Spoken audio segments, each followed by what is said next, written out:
Welcome back to the Wrong Advice Podcast. I'm your host, John Pacciuto, and I'm very excited to have my guest today, Betsy Pake, on the line with us. Betsy, how are you? Hey, how are you? Oh, I'm doing so well, thanks. Why don't you introduce yourself to the listeners? Hi, everyone. I'm Betsy Pake. I am a subconscious change expert. I am a trainer of neuro-linguistic programming and hypnotherapy. And I speak about the power of possibility. Oh, I love that. So tell me a little bit about how someone gets into this type of field and like what your life brought you to this point. Yeah, there's so many stories that I could tell you. I think that I'm 50. I'm a very young looking 50. I would though. never have guessed that. Yes, good. Thank you. So that's the right answer, even if it's not true. It's true. So as I look back on my life, there are obviously some big things that have happened. As when anyone gets to the age 50, you have the opportunity to get some big things that happened. But when I was in high school, I was 16. My mother, who was like the stay-at-home mom, brought all of my friends to the concerts. Do you know what I mean? Mm-hmm. That kind of cool mom. She was in a really bad car accident and died. Oh my God. And what I noticed about myself in that time was that it made me really, when you're 16, you're trying to figure out who you are anyway. Yeah. But it made me pause and really reflect on what was real. What's real and what happens, right? Where do they go? How does all of that play into my reality? And so I think as I worked through all of those things over years and years and got new learnings and new realizations about life, zoom all the way forward to my past 10 years. And doing the work that I do now is really just about understanding how people think so that they can think the way they want to think. So I had just gotten so good at that because I had so many things to overcome. When your mom dies, there's a lot, it creates an avalanche of other things, right? Sure. Mm-hmm. So I had so many things that I needed to decide, how do I want to think about that? Like, is the way I'm thinking about that serving me? So that's super interesting. Do you think if your mother hadn't passed away at such a young age, you'd be doing what you're doing now?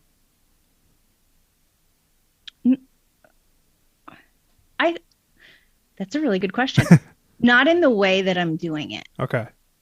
Because I feel like, you have a tragedy like that at a young age, it leaves a huge mark on you, right? Yeah, so then I would imagine like you working through that trauma through your adulthood makes you want to help other people when they go through these types of situations. Yeah. Yeah. I think I always was going to be a helper of some sort. So can we dive in deep? Yes. And inside to the way out in the ocean. So here's my thought. Let me tell you this quick. I'll make this quick. Okay. Take your time. So you're going to think it's sad, but there's a positive part to this. So my mom was actually headed to Ohio with my sister. They were going to a hockey game. So my mom was super free spirited and was like, let's go. So like the night before they decided they were going to go. And in the morning they took off. And so on the way, they were in New York. My mom got off at a wrong exit and couldn't quite figure out how to get back on the highway. So they stopped like at this little convenience store and asked somebody, how do we get back on? And the guy said, oh, it's super weird. It's one of those exits that doesn't have the exit back on. So take this little road and that will take you right to the exit. So it was March and it was New York and it was cold and icy. And as they traveled on that little road, my mom skidded. And she skidded off the road and down an embankment. And, if you can imagine, like, you hit the embankment, you start kind of picking up some speed, And it was this huge field, just a big, huge empty field with one tree. Oh, my God. And so my mother went right for the tree because that's what she was looking at, right? So I've thought about that tree so much in my life, right? Yeah. But all of a sudden, and this is when I say, go way out in the ocean, all of a sudden I was like, I was always supposed to be a helper. And the best way that I can help people is by knowing like pain and having thought through a lot of things, and also noticing and knowing deeply how important our focus is. Because that's the work I do, right? Is redirecting people's focus. Mm-hmm. So how could I do it any better than having a story like that? This is like your focus is a matter of life or death, and not just like your physical life, but your happiness, your joy. What are you focused on? Do you hate your boss? Is that what you talk about all day? Is your husband driving you bananas? Like, is that what you're focused on, right? Because that's going to be the thing that you go right to. And so I have this theory that perhaps my mother and I made a pact long before we were here, that she would find an exit point that was so dramatic that I could talk about it. And I could teach people to live their life in a better way because of her story. Ooh. And so that's what I do. I talk about the power of possibility, because there's a whole field of possibility. That's a But very, she was looking at, I was going to say, at that's the a one very thing. beautiful viewpoint to like, which is, you know, obviously tragic situation. I find that interesting. I have a relatable, similar experience with tragedy. My grandmother passed away while me and my brother were on a plane. And I often think, because we had an incredibly close relationship, she did it on purpose. Like, she didn't want me there. She wanted me nowhere near it. Yeah, And for a very long time, I was like, not mad, you know, fist in the air at the universe. Like, why wasn't I there to see my grandmother pass away? And I was like, after a while, you know, plenty of drunk, sad nights, you start realizing that was probably meant to be that way for a reason. We have this very now well-preserved special relationship that may have been different had I been there, may have been altered in some fashion that I couldn't possibly articulate because I wasn't there. And I think it's interesting that mentality came a fair amount of time later, and I wonder if that's like an amount of, you know, yearly perceptive, you know, you learn, you grow, you get enough life experience to put things behind you. And, you know, at 25, I couldn't figure that out. But at 35, I'm like super thankful that I wasn't, you know, in the room. Yeah. Like, it was by design. I have a belief all things are working in my favor. I really believe that. Yeah, me too. It would be a terrible and tragic way to live life if you don't have that mentality. You'd be mad. You'd be, like I said, shaking your fist at the world on a, you know, daily basis. Woe is me. A lot of people are. I know. A lot of people are. Yeah. What do you think about that, like, level of tragedy kind of put you on the trajectory to be this kind of a helper? Like, how were you able to internalize and grow from that level of loss to now be able to impart your own wisdom on other people? Yeah. So tell me more specifically what the question is. So is the question about, like, how did I actually get here to this specific kind of work? Yeah. So I guess, you know, you take this tragedy that happened to you at a young age, and it can shape people in a multitude of ways. You can go left down the, you know, wrong path of woe is me, tragedy, you know, be a degenerate, etc., or down the right path, which is I'm taking a tragic event in my life and now turning it into a positive. So give me like a little bit of like that prospect from, you know, 15 to 25 to 35, like how that like kind of shaped your life. Yeah. You know, I think that I have struggled a lot with relationships, whether it was like friendships or boyfriends or anything like that. That was always hard for me to get close and vulnerable with somebody. You know, I have done so much work on myself, so much work, but there is a article I printed out just recently from the New York Times, and it's called, you can Google it because it's popular. Apparently it's been around forever. It's like 36 questions to fall in love with someone. Yeah. And the questions go by, like, this is a simple question to talk about, to harder and harder, like deeper, where at the end you have to be so vulnerable. I can only get through like 4 questions with my husband. Oh my God. Like, I'm like, it stresses me out. You know what I mean? I'm like, oh my God, I can't talk about it. So I still have things where there is a feeling of like, I have to have control over everything so that things don't go wrong. Do you know what I mean? Yeah. So I have seen that in my life. Yeah. No, I was gonna say that's super interesting because I was very much that way, like 22 to 28, maybe 29, 30 is like when I started realizing like I don't really care what your favorite color is, right? Like I don't really give a shit what like your favorite childhood book was, but I'm much more interested like, do you think aliens exist? Like, do you think we're out here alone? And like now those are the questions that I lead with. I was like, I'd rather get very deep, very quick and understand you like your mind and your soul versus like, you know, did you like Friends? Right. Yes. Yeah. You need to look up those questions because you'd like those questions because they're deep questions. Yes. I used to write on the internet, relationship advice for like Elite Daily, Thought Catalog, a whole bunch of these places. I was very much a do as I say, not as I do person because I would never listen to my own advice to a tragic degree. But I have read a number of those things and I have read that specific article. It's probably 4 or 5 years old, right? It's not that new. No, it's old. I think it's old. I think it's at least 4 or 5 years old. Yeah. Yeah. I had an ex-girlfriend who made me read that, and then also like our star chart or whatever, why we fought all the time. Nothing to do with the fact that she was cheating on me, all to do with the fact that I am a Sagittarius, apparently. That's funny.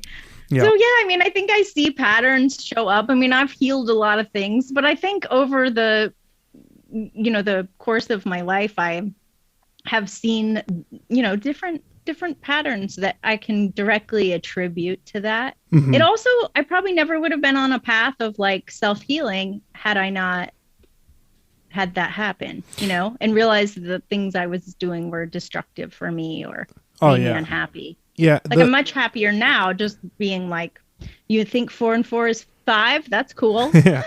To each their own. Yeah. It saves a lot of arguments in life for sure. Yes, because my job is not to take care of your karma. You believe and do whatever you want. Yeah, so explain to me like what your process is with, would you call them patients, customers? I don't really know how to... Clients, okay. So like what's like your process of like getting to the helping stage, right? Is it like opening them up to learn about themselves? Is it them addressing past tragedies? Like what's that process like? And... when you have like a good session with a client and or a bad session with a client, do you take those experiences with you throughout the course of your day and or are you able to kind of, dust it off? Yeah, I don't know that I have bad experience. I know that sounds kind of weird, but I don't know that I've ever had a bad experience. Like I truly believe that whatever experience we have in our sessions are for the best of both parties, right? Mm-hmm. So whatever happens, whatever they're going through or whatever my internal reaction might be is all for what's well, right? Another thing I like to say is despite outward circumstances, all is well. And so I kind of go at it with that. But when I work with somebody, it depends the capacity that I'm working with them. I really, really love working in small groups. Mm-hmm. It seems counterintuitive because lots of times people will come to me and they'll say like, well, I want to work on these specific things. But the way our unconscious mind works is that our unconscious mind doesn't know the difference between you and me. So anything that I'm thinking about you right now, that's a nice guy. I really like John. My brain thinks that's about me. And so that's how come it's so important for us to not dwell on stuff we hate about other people because it's actually breaking us down. That's very interesting. Can you explain that a little bit further? Yeah, so, in other words, I find you to be incredibly interesting and kind.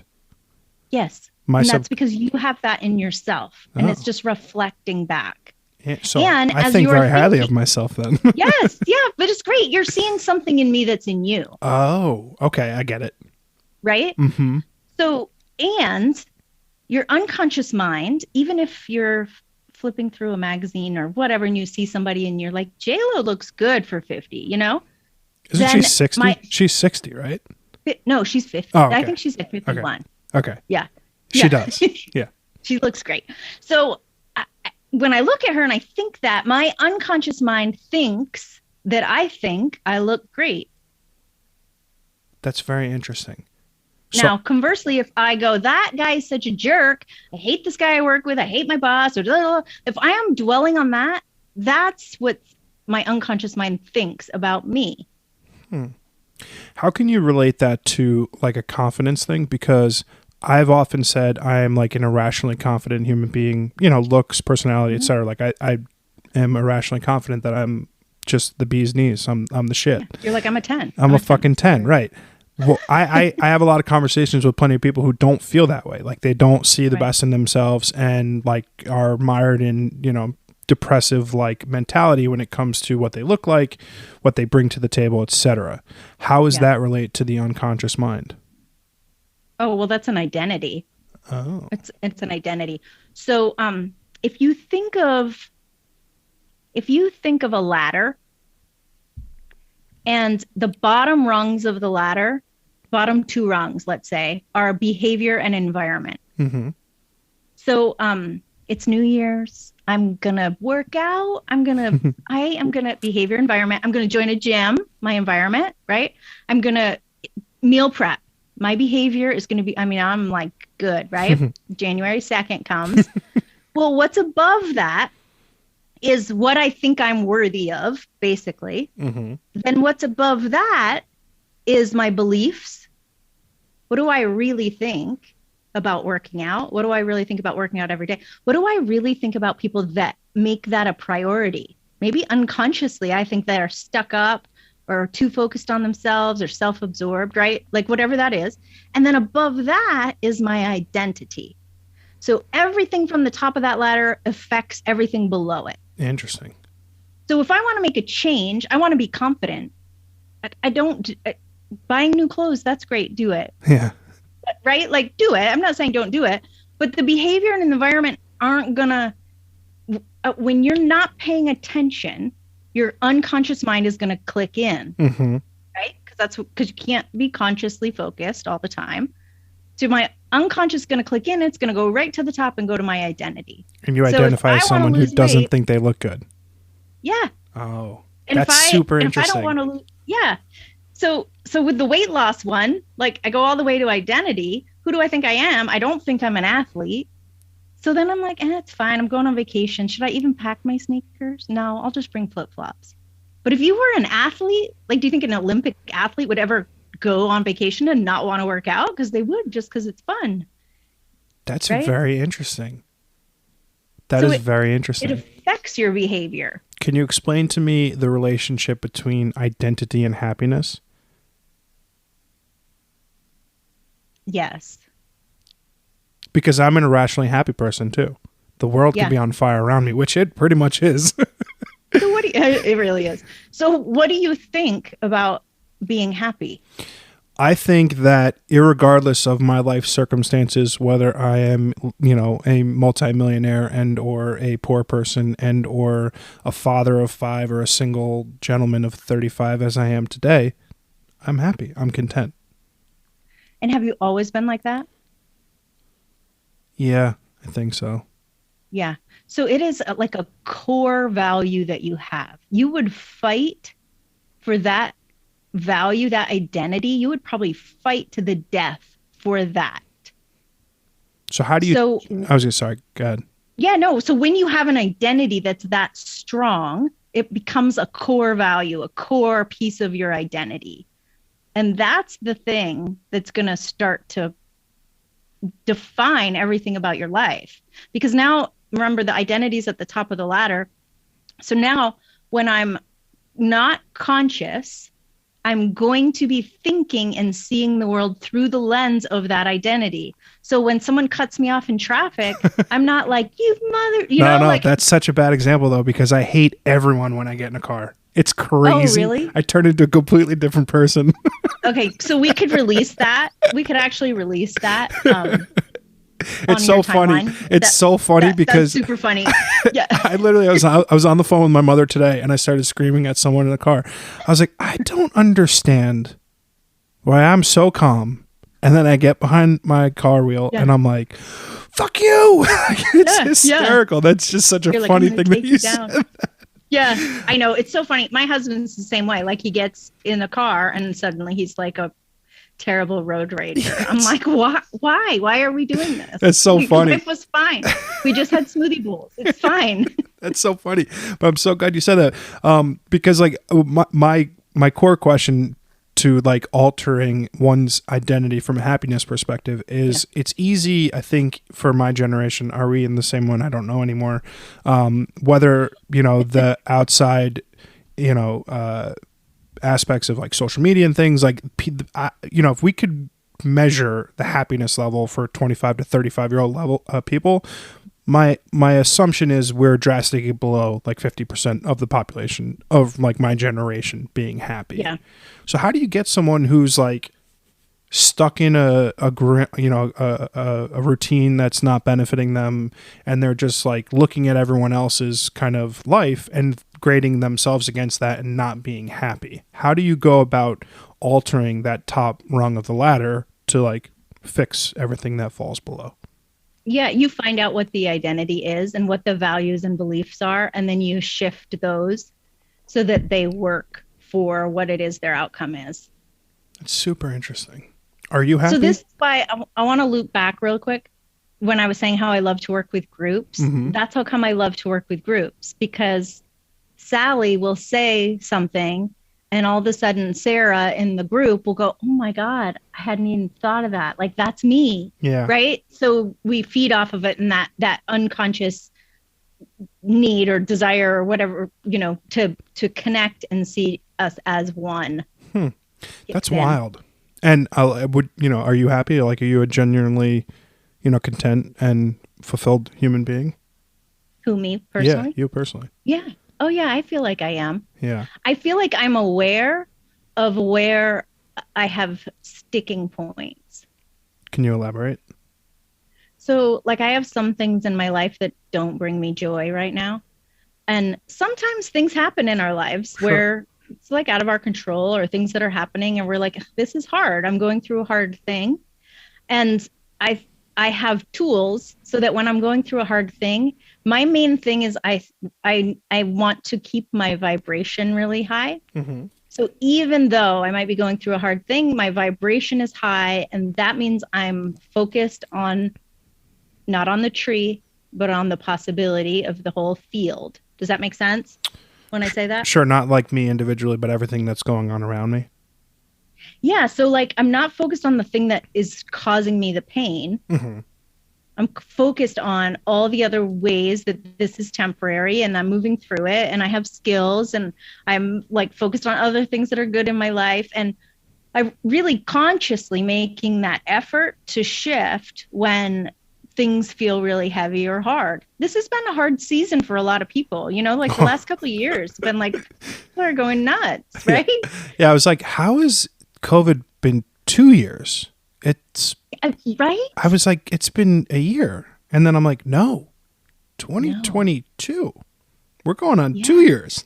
And it seems like we're heading back into like a great time. Hard times again. Like, I'm like, what's happening? Yeah. I'm actually genuinely curious how the last 2 years has impacted your life from a work and like personal perspective. So I've been lucky enough where in the middle of, you know, the very beginning of the pandemic, I lost my job, which turned out to be like the best thing that ever happened to me. I know it like was either the greatest thing or the worst thing for a lot of people. I think I got lucky. Because I basically took the time after I lost my job, and I like, as cheesy as it sounds, I found myself. Like, I figured out what I wanted to do with the rest of my life. I figured out the things that brought me joy. I figured out what is mostly important in life, and that's your health, the health of your family and your friends. And like pretty much everything else kind of has fallen by the wayside. So talk to me a little bit about your experience personally and professionally over the last 2 years and kind of how that's like impacted you. Yeah, I think I got a lot more people that were interested in getting help because they have been sitting with themselves and sitting with the things that have been bothering them. And in a lot of ways, they either couldn't numb it, you know, they couldn't go distract themselves somewhere because they were home, or they really numbed it with drinking, right? So I mean, I saw this a lot. I did it too, right? In the beginning. And then I was like, wait, what's happening? But people are like, it's like the COVID cantina, right? Like, what are we just drinking every day at 2:00? Like, so I think a lot of people did that. And then when they were done numbing, they were like, I clearly can't sit with this. I'm going to start seeking out help. And, I have a podcast. Mm-hmm. And a lot of people, I think, they would search for things and then find my show and listen and, just become part of my community. So I've seen it grow a lot in that way. I've also seen fear lead people in directions that they may not have gone otherwise, right? So I don't want to really invest in myself right now because I don't know what's happening, which I understand. We live in a physical reality. Like, I understand that value. I also know the power of like focusing on what you want and moving forward towards what you want. So I do believe that works against you in some ways because it's you're basically redirecting your unconscious to show you more. Do you know how this works? The conscious and unconscious, like, should I describe that? You can describe it. I think it would be beneficial for the listeners. I've thankfully gone through a lot of therapy in the last 2 years, but please explain. Yeah. So we have consciousness, right? Which is like you listening to me and us being here together. It's our conscious reality. Mm-hmm. And for most people, it's like 3 to 5% of your mind is conscious. So it's a very small amount. Sure. So the rest is all unconscious. So my unconscious is dealing with everything that I'm doing automatically, like my breathing, like my heart beating, like all of those functions are all done with my unconscious mind. And then also all of like my little, do you notice I always touch my chin like that? Like that's an unconscious thing. Is that not subconscious? It's the same. Oh, okay. Gotcha. Yeah. Interchangeable. Yeah. Gotcha. So unconsciously, right? I'm touching my face. I have facial expressions. I do things. That's all unconscious. It was probably created way back when I was, 0 to 7 years old. Gotcha. Right? So when we think about it in terms of bits of information, like we are here, and if you're listening, like you're here experiencing this reality, you're hearing me. So you're getting information that way. You're probably seeing things. Maybe you're driving your car. You can maybe feel the steering wheel in your hand. So there's also a sensory thing to that, right? So you might have gum in your mouth. Maybe there's a taste. You have a lot of stuff coming in. Mm-hmm. And our brains can't process all that stuff coming in. Mm-hmm. So it has to weed it out. So like if you think about your elbow right now, were you aware of your elbow before I said that? No. Right? Not unless you were like had a hurt elbow probably. So my brain has to weed stuff out because it can't process it all. Mm-hmm. So my conscious, that little piece, can process what it's called 126 bits. It's called bits. It's how they break up the information. But my subconscious or my unconscious, that is 1 billion bits of information coming in. Oh, wow. So there's a lot coming in that I don't ever know. So if I'm walking around, imagine if you said to me, I have a goal and my goal is to make $1 million. Mm-hmm. And I was like, okay, cool. It's outside, out front. Let's just walk up and down the street. And so you walked up and down the street with me, but your consciousness. So you're seeing like, you're like, whatever, Betsy, like I see cars, like, am I supposed to try to get hit and get insurance? Not like, what am I doing? Right. Yeah. But unconscious, subconscious sees everything. It sees people you should talk to. It sees opportunities. It might see a little note in a window that you never would have noticed. Like it's seeing everything. So when you focus on what you want, your unconscious mind starts to be that friend on the sidewalk and say, hey, look at that. Oh. What about that? Okay. Did you know about that?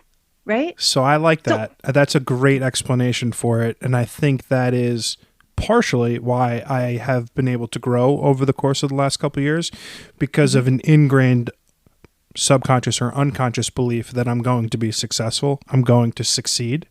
So I think because I believe that on an identity level, that allows me to unconsciously or consciously push myself towards the place that will ultimately get me there. Yes. I like that. Are you That's already awesome. successful? I am in my own mind. What may I Yeah. probe a little bit? Yeah, well, it depends how you weigh success. So there are a multitude of, measurements, right? Whether it's financial success, whether it is personal growth, whether it is XYZ, any number of things. I've had the most successful year of my life, 2021, the least successful financially. And I'm very okay with that. 2020 was the most financially successful year of my life and the worst year of my life. So the duality is not lost on me, that you can be wildly financially successful and miserable, and not wildly successful financially and be incredibly successful on everything that you're doing. It's funny. I often say that if a year, so my podcast, I've been doing it for about 9 months now. If a year ago you would have told me that I would be shooting, pretty major photography campaigns, being published in the next 4 to 5 months, starting a podcast that's got great traction and growth, and having wonderful conversations with strangers and making amazing human connections across the country, I'd have been like, get the fuck out of here. But that's where I am. Yeah. So that measurement of success is clear as day, right? Yeah. But you get so wrapped up into the financial aspect of success that I think it's really just depends personally how you measure success. Yeah. I like to use the word achievement because I can have a lot of achievements, but my success is just me being happy during the day. Oh, totally. So like if I just have a joyful day, that I'm like, I'm super successful. I don't know. For me, that really works because I think lots of times people talk about success, they're really talking about their accomplishments, right? Or their career, right? Because accomplishments in their career, right? Yeah. Right. But it's like But money is a thing that people think that's success, right? For a lot of people. Yeah.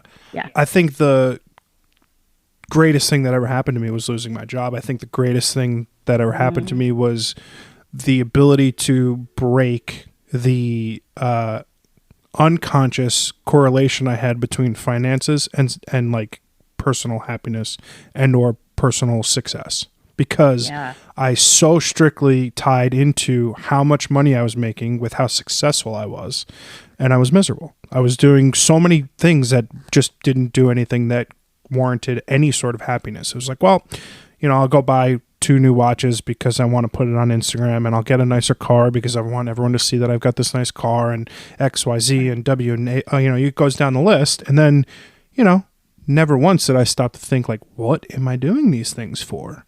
And I think it's like the last 2 years has given, I would imagine, a lot of people the ability to pump the brakes and say, hey, what the fuck am I doing? Right. Yeah.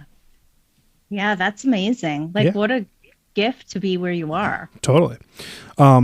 I don't know if you have that much relatability, but I would love to know kind of like how you got into your career, what that process was like, how you started your practice and your podcast, and kind of what that journey has been like since you've gotten to the point that you're at today.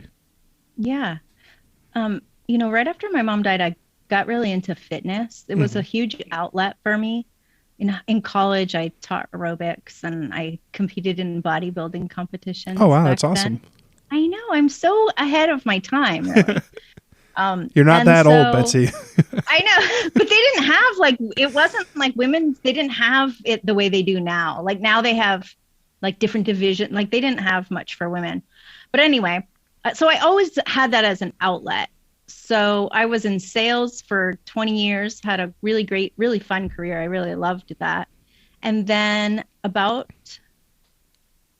12 years ago, maybe, I decided to open a CrossFit gym. Oh, cool. And so I opened the gym. I was a competitive weightlifter myself.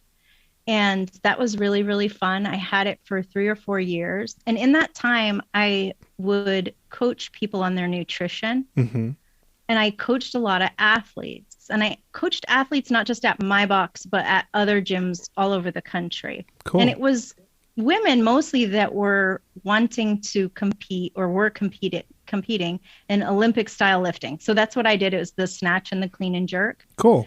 And when you do that, there's a weight class and an age category.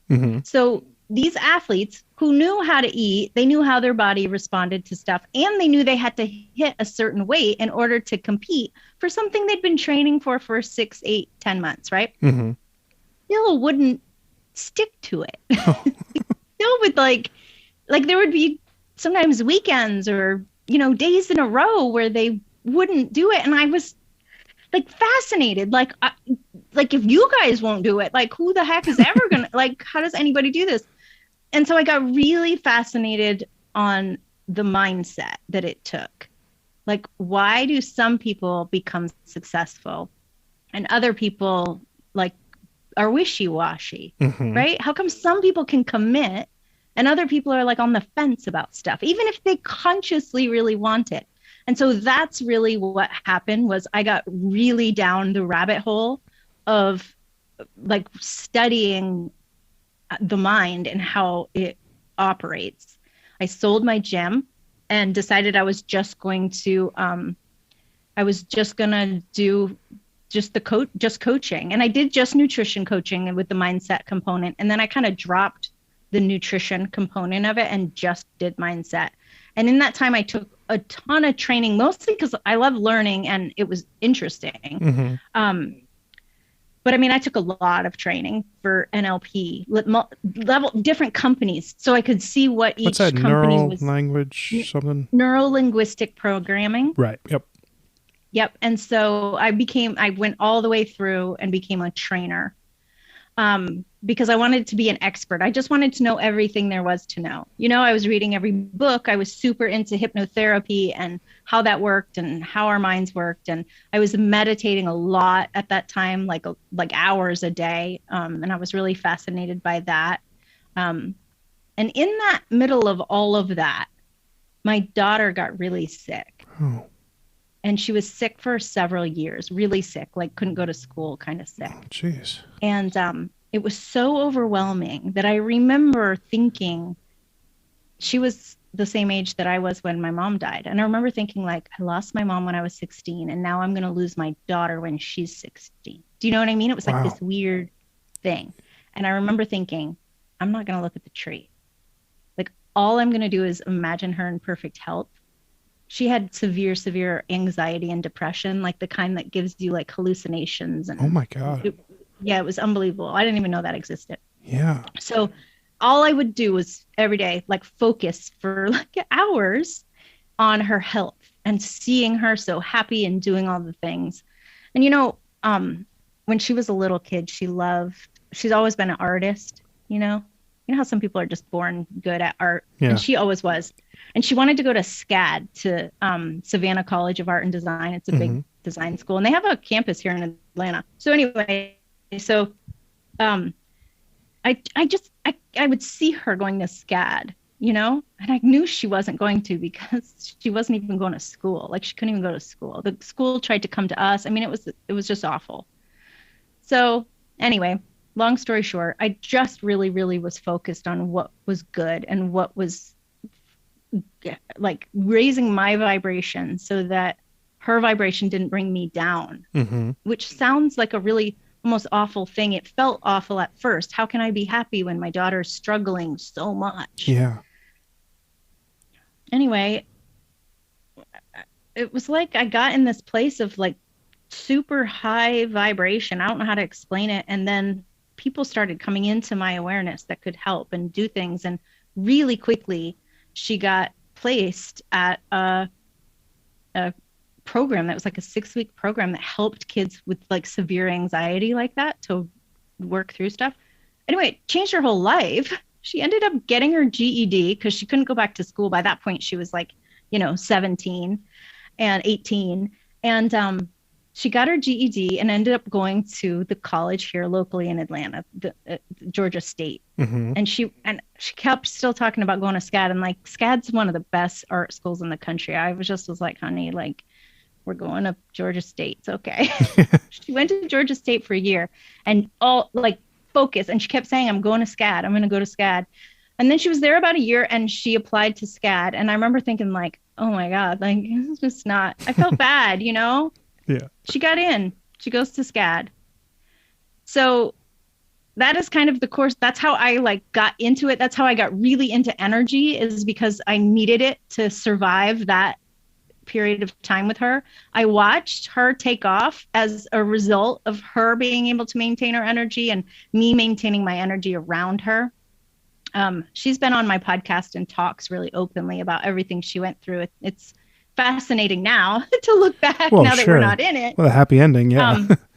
Yeah. And so in all of that, I just learned so much, like I didn't get enough learning like the first time around, but I learned so much. And so that's kind of how my journey. And so then That's the last incredible. 3 years, really, I've been really hardcore coaching and I mean, podcasting. And that's absolutely remarkable. Yeah, I don't have anything that I can relate to personally with that level of like trauma, like that level of hurdles. Trauma is such a good word. That's like staggeringly difficult. How, when you're going through that, like, because I can't relate. I'm not a father. I don't have children. I look at the way that my brother looks at his kids, and I can get the understanding visually and like emotionally, like what that's like. But when your kid is struggling like that way, so difficult for so long, how are you able to keep a positive, like mental, vibration or whatever you want to classify it as during something that difficult? Like that's, years. It's not just like a week or two, it's years. How do you maintain that level of positivity? Well, I'll be honest, I didn't. Okay. I really went down the rabbit hole. It was so overwhelming, so traumatic. And then when I got to the bottom, I thought, I'm helping her if I'm here, because I'm like so lost that I am not helpful. And so every time I had any extra money, I would buy a session with a motion code practitioner or a Reiki practitioner. And, a lot of people would be like, well, that's not tangible. You can't see it. But I was in such a low place from being just, in shock. It's shocking, the things that happened, right? So like in shock and overwhelmed, and nobody could really help me. If your kid breaks their leg, you bring them to the doctor and they go, oh, their leg's broken. Let me band. But with this, it was like a million people trying a million things and nothing was working. I was like, what can nobody help? Like, what do I have to do? And so I realized I have to, it's the putting on your face mask thing in the airplane, Yeah. I have to raise my vibration. And so, so that's really how I did it. Was I just focused on how can I see this? Every single situation has two sides. So like when my daughter was struggling and like, trying to break her arms, that was a thing. And I would have to hold her. I would think, instead of going, oh my God, what is happening? Like what, right? Instead, I thought, it is so awesome that I get to be here. How cool that I get to be here. I get to hold my little girl. I get to hold my baby. Isn't it nice that I'm going to be the one to protect her? I can always protect her. I can be here and I can help share in this with her. She's not doing this alone. I'm doing it with. Do you see how I could go from one thought to the next thought? Because thoughts have so much momentum. All you need is a mustard seed, they say. So I would just get mustard? Like 2 or 3. I was making some mustard, my friend. So I do like mustard. So do I. So it's a good thing because I was having to do it. So I would just get one thought and then I would just get momentum, That's very interesting. Obviously, you've been doing this for a number of years now and impacting others with, your abilities. When you are personally having a bad day or a low vibratory day or whatever you want to call it, do you have like specific tricks or specific tools that you use at your disposal to kind of like let that stuff go and kind of move on, like, move into a better headspace? Yeah. So I have a couple things. Recently, my beloved dog of 14 years died. Oh, and when my dog just died too. Oh, really? It's the worst. Yeah, 10 years old. That was horrible.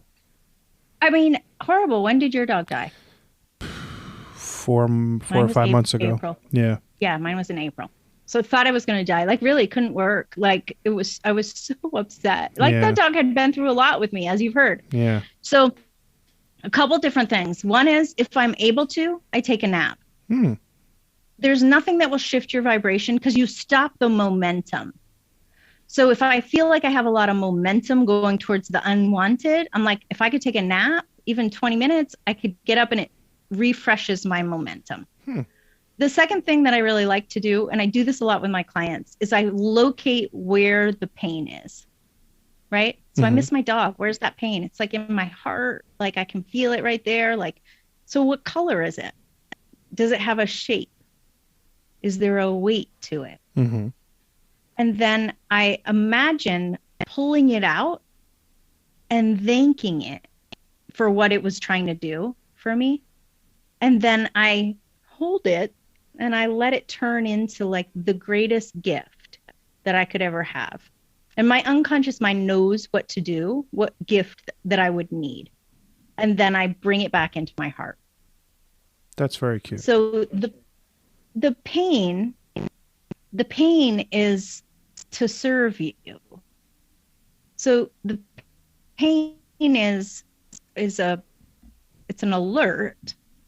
One of the alerts is that you're focused on the wrong thing. So if it doesn't feel good, you're focused on the wrong thing. So it lets me recalibrate. And if I can feel it physically in my body, which I did a lot for grief with my dog, Miley, I felt so much grief and pain. And so I would take it out and I would say, what does this show me? What is the lesson? And the lesson is that I could love something so deeply, even though I had experienced great pain before. The gift that is. And then I could take that back in. Wow. I was looking at it, but the pain is just proof of my love and how awesome it is that I feel so deeply. Yeah, I mean, that's wow. That's beautiful. Yeah, I mean, there's really no other way to say that. I think you froze. Like a different... Oh, I got you. Okay. You were frozen like this for a second. Yeah. Like just a different... Oh, so just a different way. And so part of the thing that I always teach people is everything that you have that happens to you that you feel is bad, it has another side that's actually the gift. You can get the gift. That's a great use the gift. Yeah, that's a great mentality for life's negatives. I often do a combination of my life is incredibly short. Every day is a blessing. I need to not focus on the negative aspect of things for longer than it's like allotted, right? Like my dog dying fucked me up for a while because it was my fucking dog. Yes. Like that's, you're allowed to carry that with you. But like, you are, I had a recent example of a project that I was working on. I'm a photographer. A project that I was working on that coupled my photography and my writing with doing a like a profile on an artist. And at the last minute, we did the interview. I was putting the article together, and right before we were supposed to do the photo shoot, they kind of bailed. And they were like, "Listen, my gallery doesn't want you to do this piece with me, like blah blah." And I was like, "Fucking A." I spent all this time, all this energy, all this effort to build this thing. I got this opportunity to work with this magazine, to do this profile of this person. I was like, shit. I was like, now what? I'm supposed to submit this. And I I had one really, really bad day. And then I was like, okay, live it, allow it to sit with me for that day. And then the next day when I woke up, I was like, all right, how am I going to salvage this? What am I going to do? Basically went to the magazine. I was like, hey, I want to pitch this other idea. The person that I was supposed to profile no longer is capable of being that the subject for the profile. They're like, well, what do you have in mind? Pitched them on this other idea. They're like, we love that. I submitted the article. I submitted the photos, and they're like, this is incredible. And now it's about me. It's not about someone else. And I think that's because I am unconsciously or subconsciously or whatever you want to call it, of the mind that I'm going to do everything I want to do. It's just a matter of the who, what, when, where, why, and how. It's going to happen. Yeah. Yeah, I love that. Super resourceful, too. Yeah, well, you're allowed to feel like shit for 5 minutes, but life doesn't wait for anybody, and it's really incumbent upon yourself to kind of get over these things, and using someone like you who can coach them and give them practical tools to utilize is tremendous. But at the end of the day, if they don't want to get better, if they don't want to learn, if they don't want to grow, they're not going to. Right. Yes, absolutely. Yeah. So one has to be ready. I often talk about how like a lot of my life was very regimented from a time perspective, right? Like you go to high school, you go to college, you're like always forecasting life out like 5 years and 10 years and where am I going to be here and where am I going to be there? And I wasn't very present in my life. It was like always looking towards the future. You strike me as a very present human being, someone who's like very focused on the now. From a career perspective or, you know, from or personal perspective, do you set like long-term goals? Like how do you, like, what is your relationship with time and like your future? Yeah, so I really like goal setting. I have always, even before I learned all the things that I've learned, I've always been one that really liked Mondays and, you know, New Year's Eve and all of the things because it holds this energy of possibility, right? Anything could happen, fresh time. So I personally really like setting goals, but I do them, I think, in a different way than probably like a regular coach. I do specific outcomes and I take all of my goals and I implant them into my unconscious mind into the future. So our unconscious mind is what holds the timeline of our life because time isn't, you know, it's time, relative. It's not real. Right. Yeah. Right. Right. Everything is now. Right. So, but my unconscious mind organizes it. So I actually take my goal and I put it inside the moment of when it will come, if that makes sense. So that's how I do it. It's funny. A couple years ago, 3 years ago, probably, my husband and I went to Key West on vacation and, it was fun. We had a good time and I left and didn't really think anything about it. And then that was like August or September of that year. And then around Christmas time, I pulled out some goals that I had put into my timeline. And one of them was that I would have this certain amount of money in my account and that I would hear the ocean in the background. Because I have a like outcome specification, like how do I know when it's happened? Like what's everything that's happening around me? So I hear the ocean, which I live in Atlanta, so I wouldn't hear the ocean. Yeah, right. So, but I had this amount in my bank account. I would hear the ocean. And the date was like August 14th or whatever it was when I was in Key West. So when I saw it, I was like, what was my bank account? So I like totally went back and looked at my books to see how much money I had made. And when I tell you it was like almost to the dollar, the same amount. That's wild. So we can set stuff consciously, but when our unconscious mind goes, oh, that's what I'm supposed to do. It is a faithful servant. It will just figure it out. You'll be like compelled. I don't know why I need to do that interview, but I just do because somebody was supposed to hear it and work with you. Do you know what I mean? Like Totally. Yeah. I'm often asked by a lot of my friends and family, like, why do you do X and why do you do Y and why do you do Z? And like, sometimes like I'll do photo shoots that are non-compensated. Sometimes I'll work with people that are non-compensated and I'll basically have literally anybody on my podcast. I don't give a shit who you are, what you do. I'm just super interested in knowing like who you are, what about your life makes you happy, what, you know, those kind of things. And it's hard. I thought you were very, very picky. I thought I was the top echelon of all. I mean, you're quickly. I'll take anybody. I don't fucking care. You're quickly becoming one of my favorite guests for what it's worth. But yeah, but the ultimate like part that I was going towards was that like from a photography perspective, if you're not getting paid for what you're doing, like what's the point, right? Like, but like I think you have to make sacrifices with long-term goals in mind. And I do that on a conscious basis, when it's going to open a door, right? You have to be like mindful for when something that you're doing should be compensated appropriately and when it shouldn't. And if there's a person that I can work with or a band or something that I can use for myself and for them, I know that it's opening up a door a year from now. I know it's doing something for me down the road that I can't look at, feel, or touch today, but down the line, it's going to benefit me. And I think it's really interesting that you said that because it is subconsciously knowing that it's not going to benefit me today, but there's going to be that moment in time where it will directly benefit me. It's the fact that you know. Oh, yeah. But I know it to my core. But that I think it ultimately really boils down to this innate irrational confidence I have in myself. And I would love to bottle it, sell it, teach it. Like it's just something that I'm gifted for whatever reason. Like, is it because I'm a Sagittarius? Is it because I had a great family growing up? Is it because I'm a little bit tall? Still got a full head of hair? Fuck do I know? But it's just, if there was something But that doesn't hurt. it doesn't hurt, but the truth is, it's like the one thing that I have supreme belief in myself. I know I will, whatever I decide to measure success for the rest of my life, I'll do that. It doesn't have to be money in the bank. It doesn't have to be XYZ, but whatever I decided it's going to be, it will be that, because I believe in myself.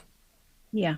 I love that. Thanks. Yeah. I like to spend the last bit of every podcast asking like a brief little Q&A. Some of the questions are super easy. Some of them are a little heavy. But like, first thing that comes to mind, just like basically what you think. So what is your favorite book? Seed of the Soul. Nice. Like Gary Zukav. Yeah. What's your favorite movie? Serendipity. Really? That's so interesting. Yeah. I really love it. What's your favorite food? I love pinto beans. Oh, that's it? I know that's Just so plain weird pinto that this is what's coming out, but yeah. That's so. I also love chips and cheese. Like I am happy Mexican any day of the week. Yeah, I'm with you on that. What are you most proud of? My daughter. I love that. Do you believe in an afterlife? Absolutely. I like that as well. What's your biggest dream? That I will be I'm going to say it in this way, but then I'm going to clarify. My biggest dream is to be a speaker who affects millions of people every year. And so my first thought was, I'm a famous speaker, but I don't care about being famous. I don't care if anybody knows me walking down the street, but I want them to know my lessons. Like if I could spread my message. So if anyone listening needs a speaker for an event, I'm your girl. That's awesome. What inspires you? What inspires me? Gosh, so many things. People inspire me.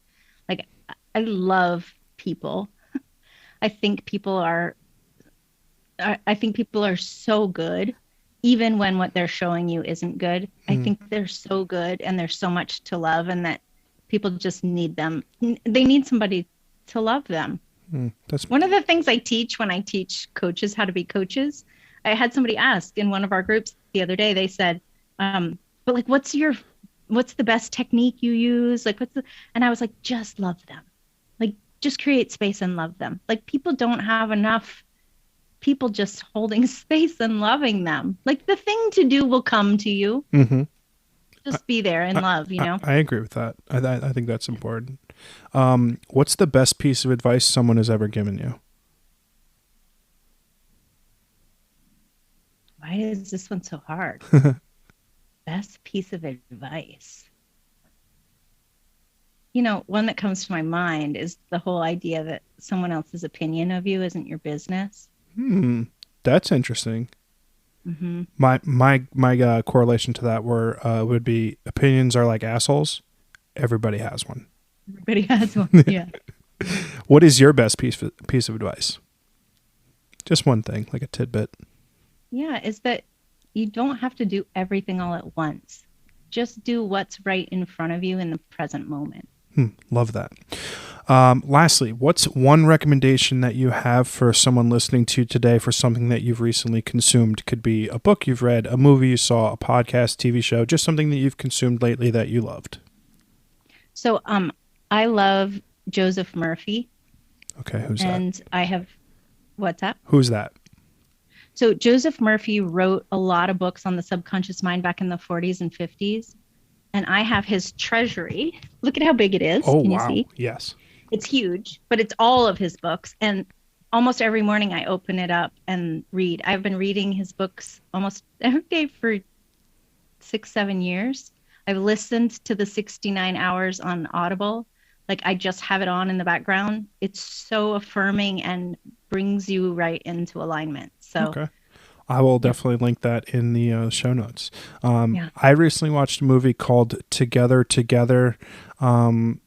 Shit, I can't remember the actor's name. He's in like The Hangover and played that guy on The Office. oh my God, I'm blanking on his name. It's on Hulu. It's just a really cute, sort of a rom-com, sort of a life story about a guy who's single, divorced, but wants to have a child, and his relationship over a 9-month period with the surrogate of the woman who's carrying his child. Yeah. And it was just really cute, and I really loved it, and I hope everybody watches it. That's It good. was super nice. Have you But seen The Loop? what was it? Tales from the Loop. No, I haven't. It's on Amazon Prime. Okay, I'll check it out. It's very weird. And I like weird. good in a yeah, it's weird in a good way. Yeah. Nice. I'll definitely check that out. Betsy, thank you so much for coming on today. I had so much fun talking with you. This was easily one of my top 5 favorite episodes I've ever had. I've had some family members on, so you can't crack the top 2 yet. But Right. thank you so much for the time today. I'm so appreciative that you came on my podcast today, and just really, really thankful for having you on. Yeah, thank you so much for creating the space and inviting me. I really appreciate it. I think you're freaking awesome and I love this. Oh, thank you so much, Betsy. Take care.